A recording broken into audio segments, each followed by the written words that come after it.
Okay, there we have the plans. Now we're also looking at some tours and things in the Western Wall. Some of these places we have shown you in these tours. Okay, we have temple vessels being shown, preparations for the third temple. And now here we are. We'll take a look at what they're signing or what they're saying in the press release. But there's the bema seat, the altar, they call it. Look at, this is the council. This is the room in preparation for the third temple.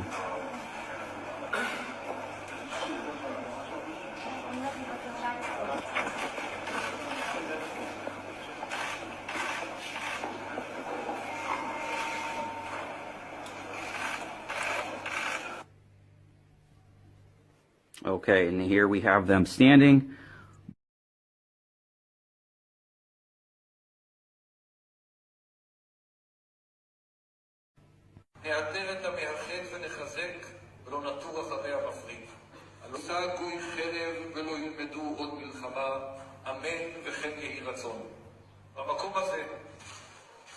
Okay, here we have the symbolism of signing.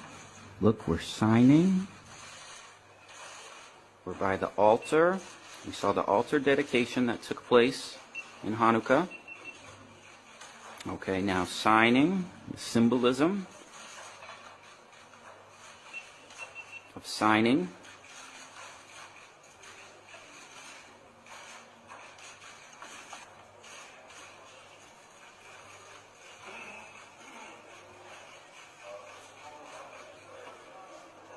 Okay, standing by the menorah. Okay.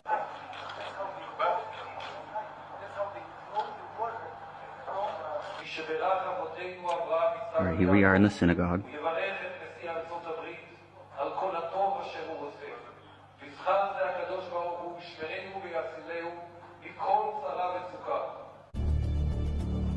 These institutional investors are, as I told you earlier, mainly investment companies, banks and insurance companies. They are in turn also owned by shareholders. Now, what is the most amazing thing? All of these institutional investors own each other's shares, and together they form an immense network that we can compare to a pyramid. The smaller institutional investors are owned by larger investors, who in turn belong to even larger investors. The visible top of this pyramid consists of only two companies, and we have seen their names many times by now. They are Vanguard and BlackRock. The power of these two companies is something we can barely imagine. Not only are they the largest institutional investors of every major company on Earth, they also own the other institutional investors of those companies, giving them a complete monopoly. According to a report by Bloomberg, one of the most respected institutions in the world in the field of financial data and analytics, experts expect that by 2028, both companies will collectively manage about $20 trillion in investments, and in the process will own almost everything on Earth. Yet Larry Fink does not pull the strings himself. In fact, BlackRock itself is owned by shareholders. And if we look at who those shareholders are, we come to a strange conclusion. We see that BlackRock's largest shareholder is Vanguard, and this is where it gets dark.